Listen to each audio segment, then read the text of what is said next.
He guardado este secreto por 30 años, pero hoy todo está a punto de cambiar. Esta es la historia de cómo viví dos vidas, una atrapada en una jaula de oro y otra construida sobre una mentira piadosa. Fui dos mujeres para dos hombres, hasta que la inocente pregunta de un niño amenazó con derrumbarlo todo. Quédate hasta el final, porque descubrirás que el precio de la verdad, a veces, es la única fortuna que importa. El restaurante Au Pied de Cochon, en el corazón de Polanco, Ciudad de México, era un monumento al lujo silencioso. Sus paredes revestidas de madera oscura, los manteles de un blanco impecable y la distancia calculada entre las mesas creaban una atmósfera de exclusividad casi asfixiante. Afuera, el caos controlado de la metrópoli bullía, pero adentro, el tiempo parecía detenerse, marcado solo por el discreto tintineo de los cubiertos de plata contra la porcelana de Limoges. El aire olía a mantequilla, a vino caro y a una soledad perfumada.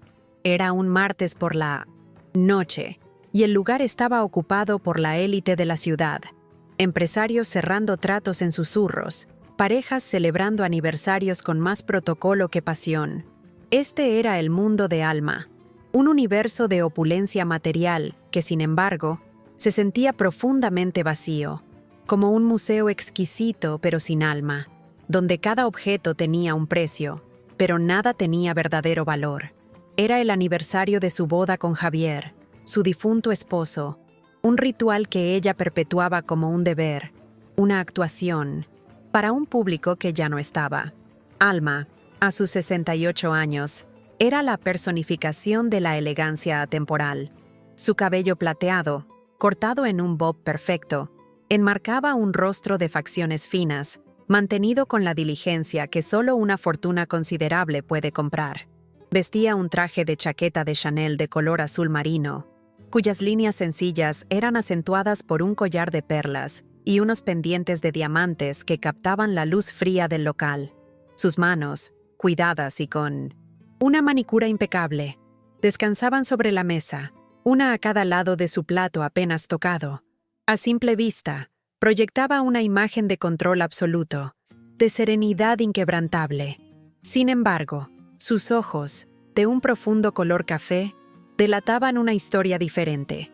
En ellos se arremolinaba una tristeza antigua, una soledad tan palpable que parecía una presencia física sentada a su lado en la silla vacía, la que simbólicamente pertenecía a Javier.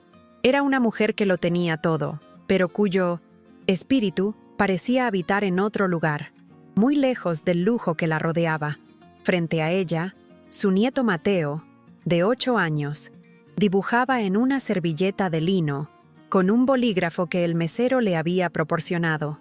El niño, que vivía con ella desde la muerte de su madre en un accidente 2 años atrás, era su ancla y, a la vez, su recordatorio constante de todo lo que había perdido. Él era la única fuente de calor genuino en la fría mansión de las Lomas. Alma lo observaba con una mezcla de amor profundo y un miedo sordo, el miedo a que su mundo artificial, construido con tanto esmero, no fuera suficiente para protegerlo. El silencio entre ellos no era incómodo, sino habitual. Estaban acostumbrados a la compañía del otro, sin la necesidad de llenar cada instante con palabras. El niño levantó la vista de su dibujo, sus ojos inocentes y curiosos fijos en la mano de su abuela, que jugueteaba nerviosamente con un anillo en su dedo anular derecho, un gesto inconsciente que ella hacía cuando la ansiedad la invadía. No eran las joyas de diamantes las que habían captado la atención de Mateo. Era una pieza modesta, casi discordante en medio de tanto esplendor. Un anillo de plata, simple, con una pequeña turquesa incrustada, hecho a mano, con las imperfecciones propias del trabajo artesanal. Contrastaba brutalmente con el brillo calculado de sus otras alhajas, como una flor silvestre creciendo en una grieta de un palacio de mármol. El niño ladeó la cabeza, su mente infantil incapaz de procesar la contradicción. Para él, las cosas eran simples. Lo que se quiere, se muestra. Lo que se ama, se usa con orgullo. Este anillo, que él reconocía de otro lugar, de otra vida de su abuela, parecía un secreto a plena vista, una pieza de un rompecabezas que no encajaba en el opulento cuadro de Polanco. Su curiosidad, pura y sin malicia, estaba a punto de detonar una bomba que llevaba décadas enterrada bajo capas de apariencias y mentiras piadosas. Con la voz clara e inocente que solo un niño puede tener, Mateo rompió el solemne silencio del restaurante. Su pregunta resonó en el aire quieto, audible para el mesero que se acercaba discretamente y para el chofer de la familia, un hombre leal llamado Ricardo, que esperaba de pie a una distancia prudente. «Abuela», dijo, «¿por qué nunca usas el anillo que el abuelo Héctor te dio? ¿No te gusta?» El mundo de Alma se detuvo. El tintineo de los cubiertos cesó en las mesas cercanas. El nombre Héctor, pronunciado en ese lugar, en ese contexto, fue como una explosión nuclear en el santuario de su vida como la viuda de Javier. El rostro de Ricardo se contrajo en una mueca de pura confusión. ¿Abuelo Héctor? Él había servido a la familia por 20 años y solo conocía al difunto señor Javier. La pregunta de Mateo no fue una simple interrogante. Fue la llave que abrió la puerta de la jaula dorada de Alma, revelando la existencia de otro mundo, otra identidad, otra vida, que ahora amenazaba con colisionar catastróficamente con la suya. Alma se quedó paralizada, el aire escapándose de sus pulmones. El color desapareció de su rostro, dejando al descubierto una vulnerabilidad que rara vez permitía que otros vieran. Sus ojos se clavaron en los de su nieto, una mezcla de pánico, vergüenza y un amor desgarrador. Por un instante, el tiempo se fracturó. Vio el rostro de Javier, severo y desaprobador, en los retratos de la mansión. Vio el rostro de Héctor, cálido y sonriente, en su taller de Coyoacán. Dos mundos, dos hombres, dos vidas, y ella en el centro, una impostora en ambas. La fachada de serenidad se hizo añicos, reemplazada por el terror puro de ser descubierta. La pregunta inocente de un niño había hecho lo que años de culpa y miedo no habían logrado: ponerla al borde del abismo, forzándola a confrontar la insostenible dualidad de su existencia. El gesto que marcó el inicio de la trama no fue una acción, sino la ausencia de ella. Su silencio atronador, su incapacidad para responder, un vacío que gritaba la verdad de su engaño. Su reacción fue automática, un instinto de supervivencia perfeccionado durante décadas. Con una mano temblorosa, hizo un gesto casi imperceptible a Ricardo, el chofer, despidiéndolo. «Espéranos en el coche, Ricardo. Ya casi terminamos». Su voz, normalmente firme y melodiosa, salió como un susurro frágil, apenas audible. No podía soportar la mirada confundida de su empleado más leal. Se inclinó hacia Mateo, forzando una sonrisa que no llegó a sus ojos. «Es una larga historia. Mi amor, te la contaré en casa». Pero la promesa se sintió hueca, una mentira más en una vida construida sobre ellas. Pagó la cuenta de 20,000 pesos con una tarjeta de crédito negra, sin mirar al mesero, sintiendo los ojos de todos los presentes sobre ella, juzgándola, desnudándola. El camino de regreso a la mansión en las lomas se hizo en un silencio tenso, cada kilómetro aumentando el peso en su pecho. La pregunta de Mateo no era solo una pregunta, era una sentencia. Esa noche, el insomnio fue su carcelero. La inmensa mansión, que normalmente le proporcionaba una sensación de seguridad y fortaleza, se sentía como una prisión fría y opresiva. Deambuló por los pasillos silenciosos, las paredes adornadas con arte invaluable y retratos de un pasado que se sentía cada vez más ajeno. Se detuvo frente a un gran retrato al óleo de Javier, su difunto esposo. Él la miraba desde el lienzo con la misma distancia emocional que había caracterizado su matrimonio de 40 años. Un hombre poderoso, un magnate de los negocios, que le había dado un apellido, un estatus y una fortuna inmensa, pero que nunca había visto realmente a la mujer que se escondía detrás de la fachada de esposa perfecta. Le había proporcionado una jaula de oro, hermosa y segura, pero una jaula al fin y al cabo. Y fue en esa soledad, en ese vacío existencial, donde la semilla de Elena había sido plantada, la identidad secreta que le permitía escapar y respirar. Si esta historia ya ha capturado tu corazón, te invito a que te suscribas a nuestro canal y nos comentes desde qué ciudad o país nos estás viendo. Tu apoyo nos permite seguir creando contenido que toca el alma. El pasado de Alma era un tapiz tejido con hilos de oro y soledad. Casada a los 20 años con Javier de la Torre, un hombre 20 años mayor que ella, y ya una figura prominente en el mundo empresarial de México, su vida se convirtió en una sucesión de eventos sociales, cenas de gala y viajes de negocios en los que ella era poco más que un accesorio elegante. Javier no era un hombre cruel, pero sí emocionalmente ausente, consumido por la construcción de su imperio. Le proveía de todo lo materialmente imaginable: una mansión en las lomas de Chapultepec, un guardarropa de alta costura, acceso a los círculos más exclusivos del poder. Sin embargo, la despojaba de lo esencial: la conexión, la intimidad, la sensación de ser valorada por quien era y no por el rol que desempeñaba. Sus conversaciones giraban en torno a la bolsa, a las políticas gubernamentales, a las adquisiciones de nuevas empresas. Sus pasiones, su amor por la literatura y la jardinería, eran vistas como pasatiempos triviales, caprichos de una mujer ociosa. La soledad de Alma era un océano. Se sentía como una espectadora de su propia vida, una actriz en una obra que no había elegido. Sus 2 hijos, Alejandro y Sofía, fueron criados más por niñeras y tutores que por sus padres, y pronto se convirtieron en réplicas de Javier, ambiciosos, pragmáticos y emocionalmente distantes. Se preocupaban por la herencia, por el nombre de la familia, pero rara vez preguntaban por los sentimientos de su madre. Fue en medio de esa opulencia vacía, un día de otoño hace 30 años, que Alma, buscando un respiro, se aventuró sola a Coyoacán, un barrio que contrastaba en todo con su mundo. Allí, entre las calles empedradas, los colores vibrantes y el aroma a café y libros viejos, se sintió anónima por primera vez en décadas. Y fue en una pequeña tienda de 1800 artesanías donde conoció a Héctor. Héctor, entonces un hombre de 35 años, era todo lo que Javier no era: un artesano de espíritu libre, con manos callosas por el trabajo con la plata y la madera, y ojos que brillaban con una curiosidad genuina por el mundo. Vivía en una casa modesta pero acogedora, llena de plantas, libros de poesía y el desorden creativo de su taller. Cuando Alma entró en su tienda, él no vio a la esposa de un millonario. Vio a una mujer con una tristeza profunda en la mirada.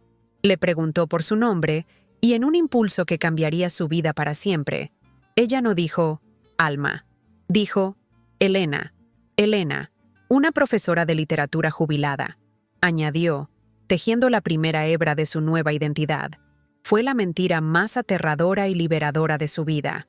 Una mentira que le permitiría, por fin, ser vista. Así nació Elena. Elena no usaba joyas de diamantes, sino vestidos sencillos de algodón. No hablaba de la bolsa de valores, sino de los poemas de Sor Juana. No vivía en una mansión fría, sino que encontraba calor en el pequeño patio de Héctor, ayudándolo a regar sus geranios. Para Héctor, Elena era una viuda de recursos modestos, una mujer culta y sensible que había encontrado en él una segunda oportunidad para el amor. Él se enamoró de su risa, de la forma en que sus ojos se iluminaban al hablar de libros, de su fascinación por su trabajo. La amaba con una pureza y una devoción que Alma nunca había conocido. Durante 30 años, Alma vivió esta doble vida, un acto de equilibrio precario y agotador. Los días de semana era Alma de la Torre, la matriarca de Polanco. Los fines de semana se transformaba en Elena, la amante de un artesano en Coyoacán. El vínculo entre Elena y Héctor se forjó en la simplicidad y la autenticidad. Él le enseñó a trabajar la plata, y juntos crearon el pequeño anillo de turquesa, el que ahora reposaba en su dedo como una bomba de tiempo. Sus diálogos no eran sobre logros materiales, sino sobre sueños, miedos y pequeñas alegrías. ¿Sabes, Elena?, le dijo una tarde mientras compartían un café de olla en su patio. A veces pienso que la gente rica no sabe lo que es ser rico de verdad. La verdadera riqueza es esto: tener tiempo. Tiempo para ver el sol ponerse. Tiempo para leer un buen libro. Tiempo para estar con la persona que amas. Cada palabra de Héctor era un bálsamo para el alma herida de Alma, pero también una daga de culpa que se clavaba más hondo. Ella estaba viviendo la riqueza que él describía, pero lo hacía a través de un engaño. La logística de su doble vida era una operación militar. Tenía un pequeño apartamento alquilado en la colonia Roma, un punto intermedio donde realizaba su metamorfosis. Allí guardaba la ropa de Elena, se quitaba el maquillaje caro y las joyas, y dejaba atrás a Alma de la Torre. Su chofer, Ricardo, a quien a veces le daba fines de semana libres con excusas elaboradas, nunca sospechó nada. Sus hijos, inmersos en sus propias vidas, apenas notaban sus escapadas de fin de semana para descansar en un spa en Cuernavaca. Pero el costo emocional era inmenso. El miedo constante a ser descubierta, la culpa paralizante cada vez que Héctor le decía «Te amo, Elena», la esquizofrenia de mantener dos narrativas completamente separadas. Era un castillo de naipes construido sobre la arena, y siempre supo que un día, un soplo de viento lo derribaría. La muerte de Javier, 5 años antes, no la liberó. Al contrario, solidificó su rol como la viuda, venerable, la guardiana de su legado. Sus hijos la presionaron para que asumiera un papel más activo en el consejo de las empresas familiares, para que mantuviera las apariencias con más ahínco que nunca. El duelo que representaba en público contrastaba con el alivio silencioso que sentía en privado. Pero ahora, con Javier fuera, su relación con Héctor se sentía menos como una infidelidad y más como su verdadera vida. El engaño, sin embargo, persistía. Héctor creía que ella era la viuda de un modesto profesor, no de uno de los hombres más ricos de México. La mentira sobre su identidad era ahora el único obstáculo para una felicidad completa, un muro que ella misma había construido y que no sabía cómo derribar. La pregunta de Mateo en el restaurante fue el terremoto que resquebrajó ese muro. En el silencio de su habitación esa noche, Alma se miró en el espejo. Vio las arrugas de sus 68 años, las huellas del tiempo, pero por primera vez en mucho tiempo, se vio a sí misma, con una claridad brutal. ¿Quién era ella? ¿Alma o Elena? ¿La dama de Polanco o la amante de Coyoacán? Se dio cuenta de que no era ninguna de las dos y, a la vez, era ambas. Elena no era solo un disfraz, era la parte de sí misma que había mantenido viva, su núcleo de autenticidad encerrado en una mentira. Y Alma no era solo una fachada, era el escudo que le había permitido sobrevivir. La posibilidad de perder a Héctor, de que él la mirara con el mismo desprecio que imaginaba en los ojos de la sociedad, se volvió insoportablemente real. El conflicto interno la desgarraba. Por un lado, el pánico a la confesión. ¿Cómo podría Héctor perdonar un engaño de 30 años? La vería como una manipuladora, una mujer frívola que había jugado con sus sentimientos. La rechazaría, y la sola idea de perder su amor, la única luz en su vida, era un dolor físico, una opresión en el pecho que le impedía respirar. El recuerdo de Javier y su indiferencia había cimentado en ella la creencia de que no era digna de un amor puro y desinteresado. Temía que la verdad confirmara esa creencia, dejándola completamente sola, despojada no solo de su amor, sino también de su identidad secreta. Su mayor miedo era que al confesar, no solo perdería a Héctor, sino que también se perdería a sí misma, a la Elena que tanto le había costado construir. Por otro lado, la carga del secreto se había vuelto demasiado pesada. La pregunta de Mateo le había hecho comprender la fragilidad de su mundo. Si un niño de 8 años podía conectar los puntos, ¿cuánto tiempo pasaría antes de que todo se desmoronara? Vivir con el miedo constante era una forma de muerte lenta.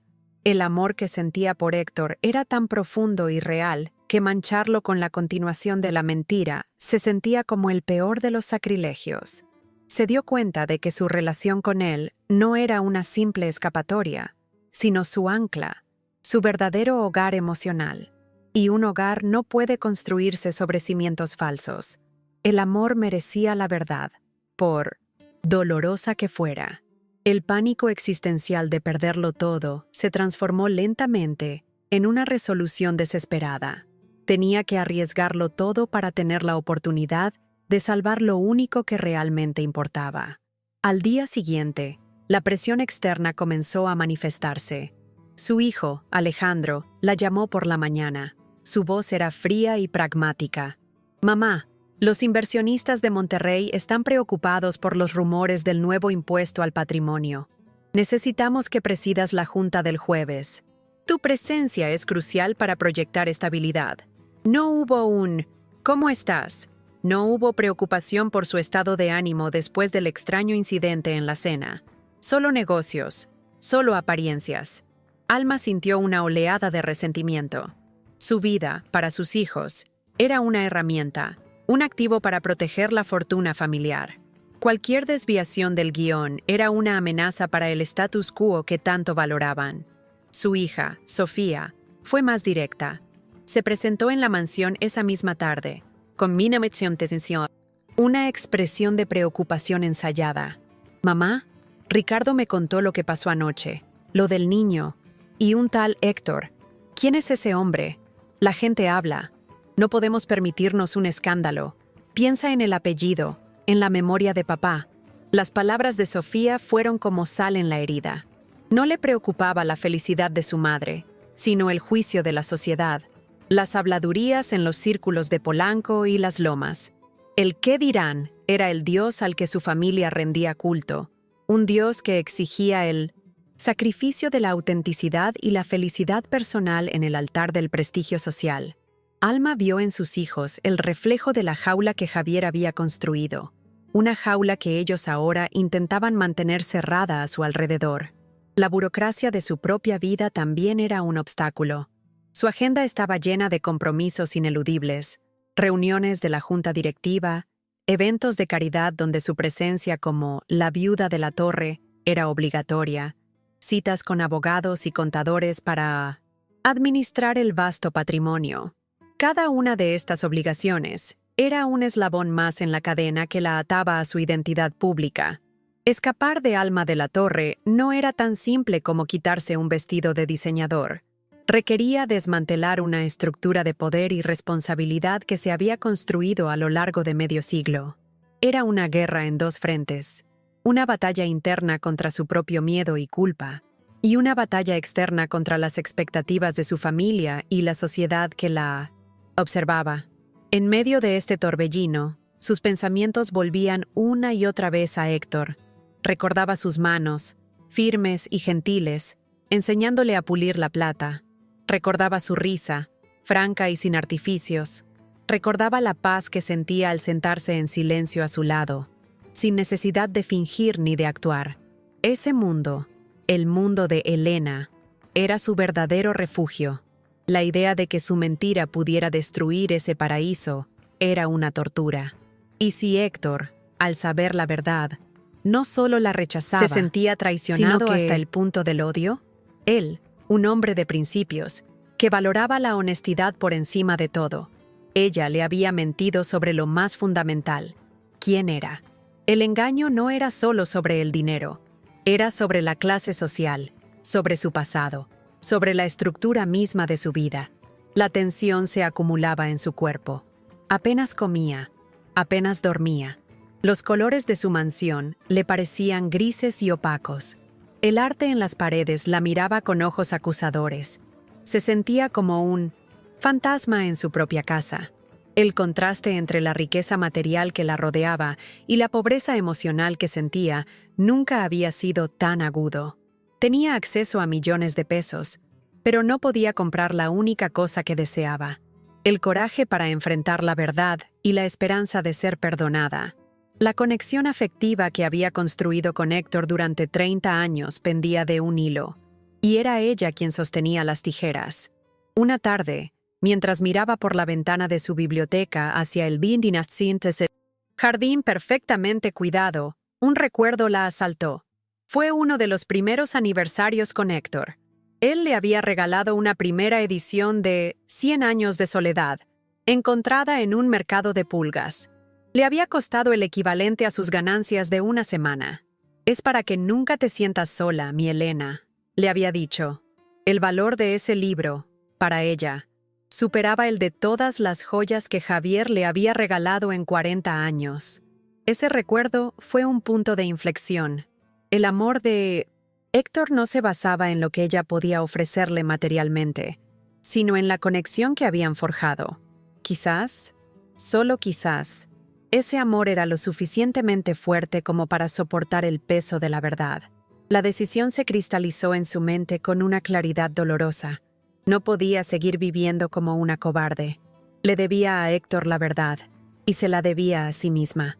Le debía a la memoria de Elena, esa versión de sí misma que había aprendido a amar, la oportunidad de integrarse con Alma, de convertirse en una mujer completa. El miedo no desapareció, pero el amor se volvió más fuerte. Sabía que el camino sería devastador.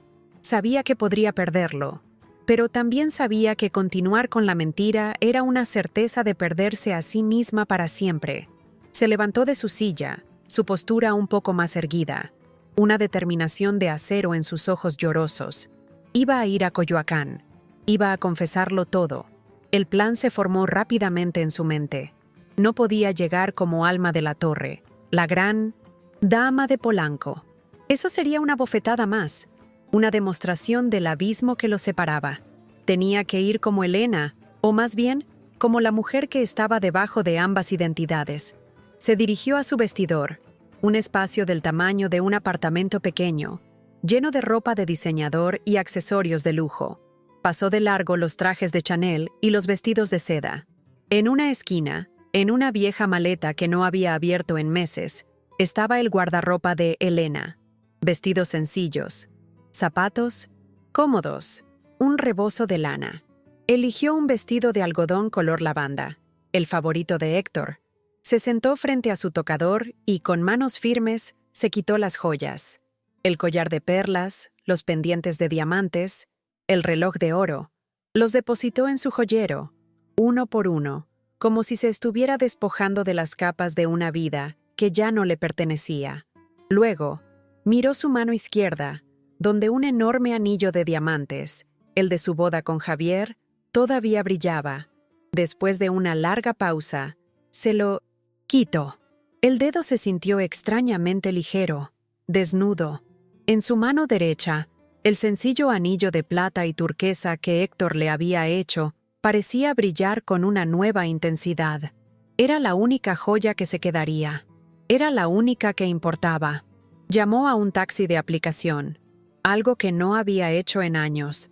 No usaría a Ricardo, no involucraría a su personal en esto. Mientras esperaba en la puerta de su mansión, sintió la mirada de un guardia de seguridad, confundido al verla vestida de esa manera y esperando un coche común.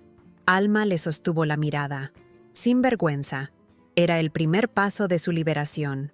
Cuando el taxi llegó, un suru modesto y algo destartalado, se subió al asiento trasero y le dio al conductor la dirección del taller de Héctor en Coyoacán. Cada semáforo en rojo, cada cruce, era una oportunidad para arrepentirse, para dar marcha atrás. Pero no lo hizo. Siguió adelante, impulsada por una mezcla de terror y una extraña sensación de paz. El contraste entre Polanco y Coyoacán era más evidente que nunca. Dejó atrás las avenidas amplias y las boutiques de lujo para adentrarse en las calles estrechas y empedradas, flanqueadas por casas de colores vivos y bugambillas que se derramaban por las paredes. El aire olía a elote asado, a incienso y a tierra mojada. Era el olor de la vida real, del mundo de Héctor. Sintió un nudo en el estómago. Este era el paraíso que estaba a punto de arriesgar, el paraíso que había construido sobre una mentira. Se preguntó cómo un hombre tan genuino, tan conectado con la tierra y la verdad de los materiales, podría perdonar una falsedad tan monumental. La esperanza y la desesperación luchaban dentro de ella. El taxi se detuvo frente al pequeño taller de Héctor. La fachada de estuco azul, con su puerta de madera rústica, Le era tan familiar como dolorosa en ese momento. Pagó al conductor y se quedó de pie en la acera por un largo minuto, reuniendo el coraje que le quedaba. Podía oír el sonido rítmico de un martillo, golpeando metal desde el interior. Él estaba trabajando. Estaba en su santuario, en su mundo de verdad, y ella estaba a punto de profanarlo con su confesión. Respiró hondo, el aroma a metal y madera quemada llenando sus pulmones. Era ahora o nunca. Con una mano que temblaba incontrolablemente, empujó la puerta y entró. El interior del taller era un caos organizado. Herramientas colgando de las paredes, trozos de madera y plata esparcidos por las mesas de trabajo, el olor a soldadura y barniz, flotando en el aire. Y en el centro, de espaldas a ella, estaba Héctor. Llevaba su delantal de cuero gastado y estaba concentrado en dar forma a una pieza de plata. Sus hombros anchos, su cabello entrecano recogido en una pequeña coleta. Alma sintió una oleada de amor tan intensa que casi la hizo flaquear. ¿Cómo podía hacerle daño a este hombre? ¿Cómo podía destruir la paz de este lugar? Él no la había oído entrar. Ella se quedó quieta, observándolo, grabando esa imagen en su memoria como si pudiera ser la última vez. «¿Héctor?», dijo ella. Su voz fue apenas un susurro, pero en el relativo silencio del taller, sonó como un grito. Él se detuvo, el martillo en el aire. Se giró lentamente, una sonrisa comenzando a formarse en su rostro al reconocer la voz. «Elena, mi amor, qué sorpresa». Pero la sonrisa se desvaneció tan pronto como la vio. Vio la palidez de su rostro, la angustia en sus ojos, la ausencia de cualquier equipaje. Supo al instante que algo andaba terriblemente mal. Dejó el martillo sobre la mesa de trabajo y caminó hacia ella, su expresión ahora llena de una profunda preocupación. «¿Qué pasa, Elena? ¿Estás bien? Pareces un fantasma». El corazón de Alma latía con tanta fuerza que temía que se le saliera del pecho. Las palabras se atoraban en su garganta. Todo lo que había ensayado, todas las frases que había preparado, se desvanecieron. Solo quedaba la verdad, cruda y aterradora. Sacó de su bolso una pequeña caja de terciopelo. No era grande, pero contenía un universo de mentiras. La abrió y se la tendió. Dentro brillaban las joyas que se había quitado, el collar de perlas, los pendientes de diamantes, el reloj de oro y, encima de todo, el enorme anillo de bodas de Javier. Héctor miró la caja, luego la miró a ella, completamente desconcertado. «¿Qué es esto, Elena? No entiendo». «Mi nombre no es Elena», dijo Alma, y cada palabra le rasgaba la garganta. «Mi nombre es Alma, Alma de la Torre». El nombre flotó en el aire polvoriento del taller, ajeno, monstruoso. Héctor frunció el ceño, una confusión profunda nublando sus ojos cálidos. No entendía. Pensó que era una broma extraña, un juego, pero la agonía en el rostro de ella era demasiado real. «No soy una profesora jubilada», continuó ella, la voz quebrada por sollozos reprimidos. «Mi esposo no era un maestro, era Javier de la Torre. Y no murió hace 10 años, murió hace 5. Fui su esposa durante 40 años. La revelación cayó sobre Héctor como un golpe físico. Retrocedió un paso, como si las palabras de ella lo hubieran empujado. La incredulidad se transformó lentamente en una expresión de dolor y traición. Su rostro, normalmente abierto y sonriente, se cerró, convirtiéndose en una máscara de desconcierto herido. Alma no se detuvo. Sabía que tenía que arrancarse la venda de una vez por todas, sin importar cuánto doliera. La mujer que conociste, Elena, fue una invención, una escapatoria. Vivía en una mansión, rodeada de lujos, pero estaba más sola que nadie en el mundo. Me sentía invisible, vacía. Y entonces te conocí, y por primera vez en mi vida, alguien me vio. Me viste a mí. Las lágrimas corrían libremente por sus mejillas ahora, trazando caminos limpios sobre el polvo de su miedo. «No te pedí perdón, Héctor, porque no hay perdón para una mentira de 30 años. Solo quiero que entiendas por qué. Lo hice por egoísmo, por desesperación. Tú y tu mundo eran mi único refugio, la única cosa real en mi vida. y tenía tanto miedo de perderte que construí un muro de mentiras para protegerlo, sin darme cuenta de que el muro nos estaba separando. Extendió la caja de joyas hacia él, un ofrecimiento casi sacrificial. Esto, dijo, su voz temblando, es el mundo de Alma, es la fortuna, el estatus, la mentira, y no lo quiero. Renunciaría a todo, a cada centavo, a cada propiedad, solo por tener un día más de la verdad contigo, un día como Elena, pero siendo Alma. Su confesión no era una súplica de perdón, sino una declaración de principios. Elección final. Estaba eligiendo su amor por encima de su fortuna, la autenticidad por encima de la seguridad. Estaba, en ese momento, matando a Alma de la Torre, la socialité, para ver si la verdadera Alma, la mujer que amaba a un artesano de Coyoacán, podía nacer de sus cenizas. Era el acto más valiente y aterrador de su vida. Héctor permaneció en silencio, su rostro una tormenta de emociones conflictivas. Dolor, ira, confusión, y debajo de todo, el amor que aún sentía por la mujer que estaba frente a él, rota y desesperada. Su mirada bajó de los ojos llorosos de ella a la caja de joyas resplandecientes, un tesoro que representaba todo lo que él despreciaba del mundo: la superficialidad, la falsedad, el poder del dinero. Por un momento, Alma pensó que la echaría, que le diría que se fuera y se llevara su vida de mentiras con ella. El silencio se alargó, pesado, insoportable, lleno de los fantasmas de 30 años de amor y engaño. El futuro de ambos pendía de ese instante, de la decisión que él tomara. La tensión era tan densa que Alma sentía que se ahogaba en ella. Pero entonces, la mirada de Héctor se desvió de las joyas y se posó en las manos de ella. Vio que estaban desnudas, a excepción de una sola pieza. En su dedo anular derecho, la pequeña y modesta sortija de plata y turquesa que él mismo había forjado para ella años atrás. El anillo que ella había elegido por encima de todos los diamantes del mundo. En ese pequeño detalle, en esa elección silenciosa, Héctor vio la verdad más allá de la mentira, vio el sacrificio, vio la desesperación, vio el amor puro que había motivado tanto la creación de Elena como su destrucción. La coraza de su dolor se resquebrajó. No dijo una palabra, no necesitaba hacerlo. Levantó su mano, una mano callosa y manchada de trabajo, y en lugar de tomar la caja de joyas, tomó la mano de ella, la que llevaba su anillo.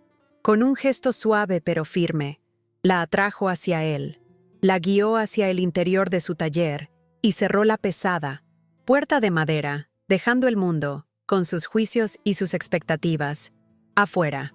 ¿Te está gustando esta historia? Deja un like y suscríbete al canal. Ahora continuamos con el vídeo. El cierre de la puerta del taller no fue el final de la conversación, sino el verdadero comienzo. Durante horas, hablaron como nunca antes. Alma, por primera vez, no omitió nada. Le contó sobre la frialdad de su matrimonio, la presión de sus hijos, la asfixiante soledad de su mansión.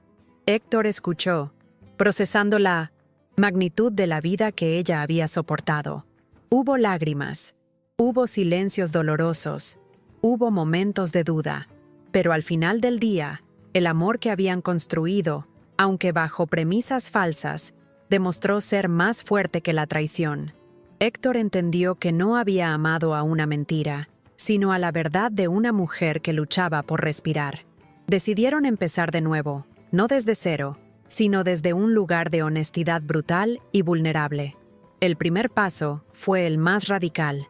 Una semana después, Alma puso a la venta la mansión de las Lomas de Chapultepec. El proceso fue un escándalo silencioso en los círculos de la élite, alimentando meses de chismes y especulaciones. Sus hijos, Alejandro y Sofía, reaccionaron con una mezcla de horror e indignación. La acusaron de perder la razón, de deshonrar la memoria de su padre, de poner en riesgo el patrimonio familiar. Hubo discusiones acaloradas, amenazas veladas de declararla incompetente, pero Alma, por primera vez, se mantuvo firme. No lo hacía con ira, sino con una calma serena. Su padre les dejó suficiente para 10 vidas. Les dijo en una reunión tensa en la oficina de sus abogados: «Yo solo quiero vivir la mía». Vendió la mansión por una suma astronómica, más de 300 millones de pesos, y se mudó oficialmente a la modesta pero cálida casa de Héctor en Coyoacán. El contraste no podría haber sido más grande. De cientos de metros cuadrados de mármol y silencio a un hogar lleno de plantas, libros, arte y el sonido constante de la vida. Alma no se limitó a abandonar su antigua vida, decidió transformarla. Con una parte significativa de la fortuna obtenida, creó la Fundación Manos y Alma, una organización sin fines de lucro dedicada a apoyar a artesanos locales y a jóvenes artistas sin recursos económicos. La fundación ofrecía becas, talleres, espacios de exhibición y microcréditos para que pudieran establecer sus propios talleres, honrando el talento y el espíritu de Héctor a una escala mucho mayor. Alma, que durante años había presidido juntas directivas de corporaciones frías, ahora se encontraba revisando portafolios de jóvenes pintores y visitando talleres de alfareros en pueblos remotos. Encontró un propósito que el dinero por sí solo nunca le había dado: el de ser un puente, una facilitadora de sueños para otros. La transformación de Alma fue total. Reemplazó sus trajes de diseñador por huipiles coloridos y ropa cómoda de artesanos locales. Dejó que las canas de su cabello crecieran libremente, sin la presión de teñirlas. Su rostro, libre de la tensión constante, parecía más joven y luminoso que nunca. La risa se volvió algo habitual en ella, una risa genuina que brotaba del fondo de su alma. La relación con Héctor floreció en el terreno de la verdad. Se casaron en una ceremonia sencilla en el patio de su casa, con solo un puñado de amigos artesanos como testigos. Mateo, su nieto, fue el encargado de llevar los anillos. Esta vez, 2 sencillas argollas de plata que ellos mismos habían hecho, juntos en el taller. Era la culminación de una vida de espera, la prueba de que nunca es tarde para reclamar la propia felicidad. La relación con sus hijos permaneció tensa durante un tiempo. Se comunicaban a través de abogados. Su desaprobación era un muro de hielo. Sin embargo, el cambio más inesperado vino de Mateo. El niño, que había pasado de vivir en una mansión silenciosa a pasar los fines de semana en una casa bulliciosa y creativa, floreció. Pasaba horas en el taller de Héctor, aprendiendo a moldear el barro y a trabajar la madera. Escuchaba las historias de Alma, la verdadera Alma, y la veía feliz, plena, como nunca antes. Fue su inocencia y su amor incondicional lo que finalmente comenzó a derretir el hielo. Poco a poco, Sofía, viendo la felicidad genuina de su hijo y de su madre, comenzó a visitarlos, tímidamente al principio, luego con más frecuencia, trayendo consigo a sus propios hijos. El nuevo núcleo familiar que se formó no era tradicional, pero estaba cimentado en la honestidad y el afecto. Los fines de semana, la casa de Coyoacán se llenaba con las risas de los nietos, el olor a comida casera y el sonido de la música. Alma descubrió que la verdadera riqueza no estaba en la cuenta bancaria, sino en la capacidad de compartir una comida, en enseñar a un niño a leer, en ver el atardecer de la mano del hombre que amaba. Se había despojado de una fortuna para ganar un tesoro infinitamente mayor, una vida auténtica. Su historia se convirtió en una leyenda silenciosa en Coyoacán, la de la mujer que lo dejó todo por amor, no solo el amor a un hombre, sino el amor a sí misma. El desfecho de su historia no es un final de cuento de hadas, sino algo mucho más real y poderoso, una segunda oportunidad conquistada. Alma y Héctor no vivieron en un lujo despreocupado, sino en una simplicidad significativa. Continuaron trabajando, ella en su fundación, él en su taller, encontrando alegría en el propósito compartido. La fundación creció, ayudando a cientos de artesanos a vivir de su arte, creando una comunidad vibrante y autosuficiente. La reconciliación con su hija Sofía se profundizó, y aunque la relación con Alejandro siguió siendo distante, Alma encontró la paz al aceptar que no podía forzar el cambio en otros, solo en sí misma. Su legado ya no sería un imperio empresarial, sino una red de creatividad y esperanza. La última escena de esta etapa de su vida la muestra sentada en el patio, leyendo un libro mientras Héctor lija una pieza de madera. Mateo, ahora con 9 años, está a su lado, mostrándole un pequeño cuenco de barro que acaba de terminar. El cuenco es imperfecto, torcido, pero hecho con sus propias manos. Alma lo toma, lo admira como si fuera la obra de arte más valiosa del mundo y le da un beso en la frente. Es hermoso, mi amor, es perfecto. En ese simple gesto se resume toda su jornada. Había pasado de un mundo que valoraba la perfección y la apariencia a uno que celebraba la belleza de lo imperfecto, lo auténtico, lo hecho con el corazón. Había encontrado la paz, no en tenerlo todo, sino en tener lo suficiente. 2 años después, el zumbido de la creatividad llenaba el aire del Centro Cultural Manos y Alma, un hermoso edificio restaurado en el centro de Coyoacán, financiado íntegramente por la Fundación de Alma. El lugar era un hervidero de actividad. En una sala, Héctor, ahora con sus 70 años cumplidos pero con la energía de un joven, enseñaba a un grupo de adolescentes los secretos del repujado en plata. Sus manos, aunque más arrugadas, se movían con la misma destreza y pasión de siempre. Su rostro estaba lleno de una satisfacción serena, la de un hombre que no solo vive su pasión, sino que la comparte, la transmite, asegurándose de que el oficio no muera con él.